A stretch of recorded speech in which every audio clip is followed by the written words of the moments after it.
झटके मैं जावा जिते नासरी क्योंकि छोड़ दिया गल्ला तेरे कोले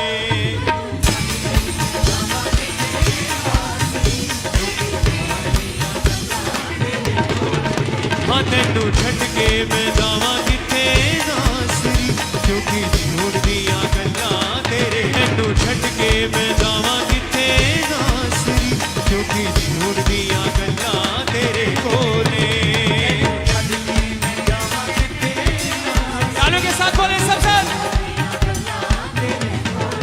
हो रखा दिल दी तिजोरी विच सांभ के हाँ रखा दिल दी तिजोरी विच सांभ के हीरे मोतियां तो महंगे तेरे बोले बोले तेनू झटके मैं जावा जिते नासरी क्योंकि छोड़ दिया गल्ला तेरे कोले मुझे माफ कर दे खुदा मुझे माफ कर दे पिता तेरे चरणों में मैं आऊं प्रभु तेरी महिमा मुझे सिखा दे तेरे चरणों में मैं आंसू बहाऊं तेरे चरणों में मैं घुटनों में आऊं मुझे माफ कर दे खुदा मुझे माफ कर दे पिता। क्या आपके पास परमेश्वर का वचन सुनने के लिए 1 मिनट है? तो अभी इस वीडियो को किसी के साथ शेयर करें। आदम कभी भी परमेश्वर से यह पूछने नहीं गया कि परमेश्वर हवा कहाँ है, मेरी पत्नी कहाँ है, लेकिन परमेश्वर ने खुद कहा कि आदम का अकेला रहना अच्छा नहीं।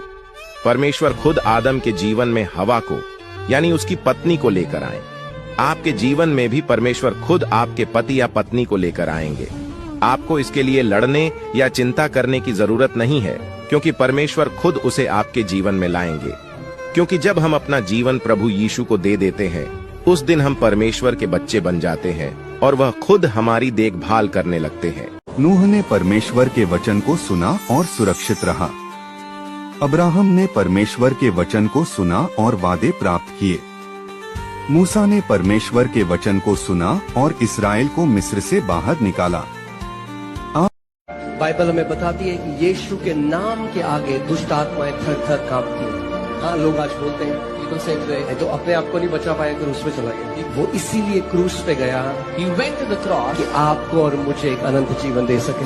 यीशु मसीह ईसाइयों का भगवान नहीं है।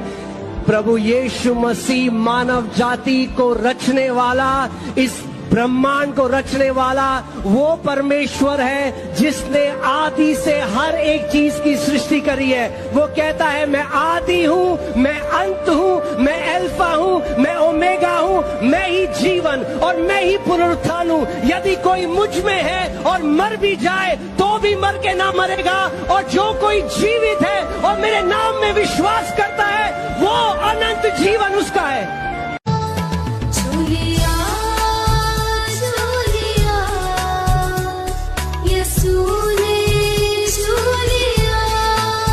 जब कभी भी कोई मुस्लिम भाई या बहन आपसे यह सवाल पूछे कि बाइबल में यीशु ने कहाँ कहा है कि मैं परमेश्वर हूँ, मेरी पूजा करो, इस प्रकार का सवाल आजकल के बहुत सारे मुस्लिम भाई बहन हमारे मसीही भाई बहनों को सवाल करते हैं। लेकिन बहुत ही दुख की बात है, हमारे मसीही भाई बहनों को बाइबल की सही ज्ञान न होने की वजह से वह लोग इसका जवाब नहीं दे पाते हैं। लेकिन चिंता मत करो, आज के बाद कोई भी ऐसा सवाल आपको करेगा तो उन्हें यह जवाब दें। यूहन्ना 14:6 में लिखा है, यीशु ने उससे कहा, मार्ग और सत्य और जीवन मैं ही हूँ, बिना मेरे द्वारा कोई पिता के पास नहीं पहुंच सकता। उसके बाद यूहन्ना 11:26 में भी लिखा है, यीशु ने कहा, और जो कोई जीवित है और मुझ पर विश्वास करता है वह अनंत काल तक न मरेगा। क्या तू इस बात पर विश्वास करती है? फिर से यूहन्ना 14:9 में यीशु ने उससे कहा, जिसने मुझे देखा है उसने पिता को देखा है। उसके बाद फिर से यीशु ने यूहन्ना 10:30 में कहा, मैं और पिता एक हैं। मरकुस 14:62 में लिखा है, यीशु ने कहा, हाँ परमेश्वर का पुत्र मैं हूँ और तुम मनुष्य के पुत्र को सर्वशक्तिमान की दाहिनी ओर बैठे और आकाश के बादलों के साथ आते देखोगे। करोगे। यीशु ही अल्फा और ओमेगा है, वही आदि और अंत है, वही सर्वदा ईश्वर है और वही अनंत कल तक परमेश्वर है और उसके सिवा कोई भी अनंत कल के जीवन में प्रवेश नहीं कर सकते। अगर आप यीशु से प्रेम करते हैं तो इस वीडियो को सबके साथ जरूर शेयर करो और ज्यादा जानकारी के लिए हमें संपर्क करो।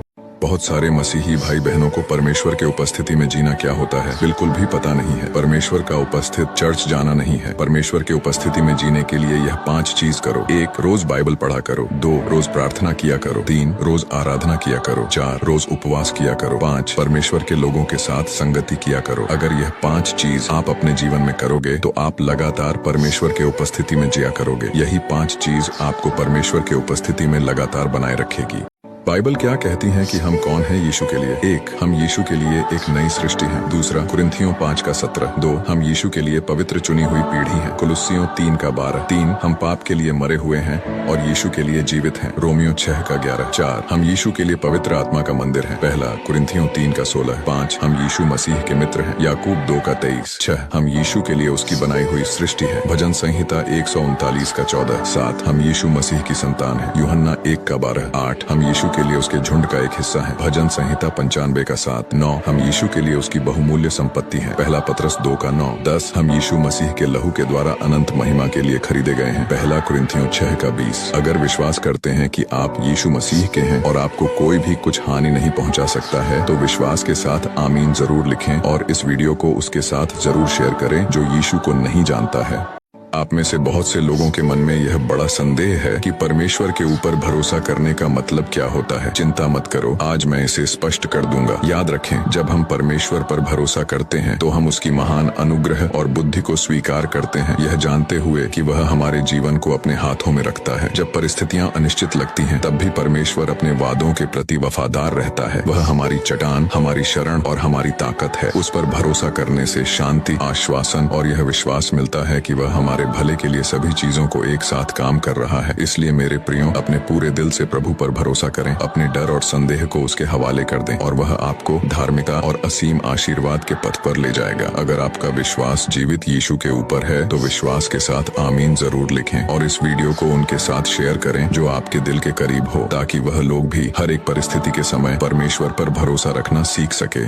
You know, the amazing thing about Lord Jesus Christ is He never said, I will tell you the truth. He said, I am the truth. He never said that I will show you the way. He said, I am the way. He never said, I will take you to life. He said, I am life. He said, I am the living water.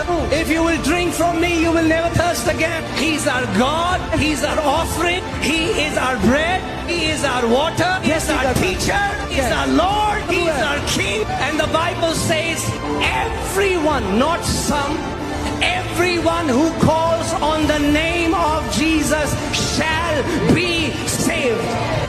इसे अंत तक सुनो, तुम्हारा जीवन बदल जाएगा। यह कहानी एक मसीही भाई की है जो शांत मन से नदी के किनारे मछली पकड़ रहा था। अचानक एक बलवान व्यक्ति आया और उसके हाथ से सारी मछलियां छीन कर चला गया। जैसे ही वह बलवान व्यक्ति मछलियां लेकर भाग रहा था, वह एक छोटे से पत्थर से ठोकर खाकर गिर पड़ा। गिरने पर उसके पैर के नाखून में मामूली चोट आई और वह तुरंत डॉक्टर के पास गया। डॉक्टर ने उसे बताया, अगर तुमने उंगली नहीं कटवाई तो पूरा पैर खराब हो सकता है। मजबूरन उसने अपनी उंगली कटवा दी। कुछ दिन बाद उसका जख्म ठीक नहीं हुआ। डॉक्टर ने कहा, अब घुटने तक पैर काटना पड़ेगा, नहीं तो पूरा पैर खराब हो जाएगा। वह मान गया और डॉक्टर ने उसका पैर घुटने तक काट दिया, लेकिन फिर भी जख्म ठीक नहीं हुआ और डॉक्टर ने इस बार उसे पूरा पैर काटने की चेतावनी दी, अन्यथा उसका शरीर खराब हो सकता है। डॉक्टर ने उससे पूछा, क्या तुमने कोई गलती की है? बलवान व्यक्ति ने सोचा और जवाब दिया, हाँ, मैंने एक मसीही भाई से उसकी मछलियां छीन ली थी। डॉक्टर ने उसे सलाह दी कि वह उस मसीही भाई से माफी मांगे। वह व्यक्ति उस मसीही भाई के पास गया और कहा, भाई, तूने मेरे साथ क्या किया है? मसीही भाई ने शांत स्वर में जवाब दिया, मैंने कुछ नहीं किया। उस दिन मैंने बस यह प्रार्थना की थी कि आज मैं कमजोर हूँ तो यह बलवान व्यक्ति मुझे अपना शक्ति दिखाकर मेरा सब कुछ छीन कर चला गया, लेकिन मेरे यीशु, तू उसे अपना ताकत दिखा। बस मैंने यही प्रार्थना किया था। मेरे प्रियो, अगर आपके साथ कोई अन्याय करता है तो घबराएं नहीं, बस आपकी तकलीफ परमेश्वर को बता दीजिए, बाकी वह सब कुछ ठीक कर देगा। और बड़े बड़े तलवार लेकर उसके मीटिंग में गए थे कि मीटिंग के दौरान पास्टर बिली ग्राहम को जान से मार दे। जब वो 20 लोग अपने हाथों में तलवार और बंदूक लिए हुए पास्टर बिली ग्राहम के मीटिंग के अंदर गए तो वहाँ पर उन लोगों ने देखा कि लाखों लोग शांत से बैठे हुए हैं और एक व्यक्ति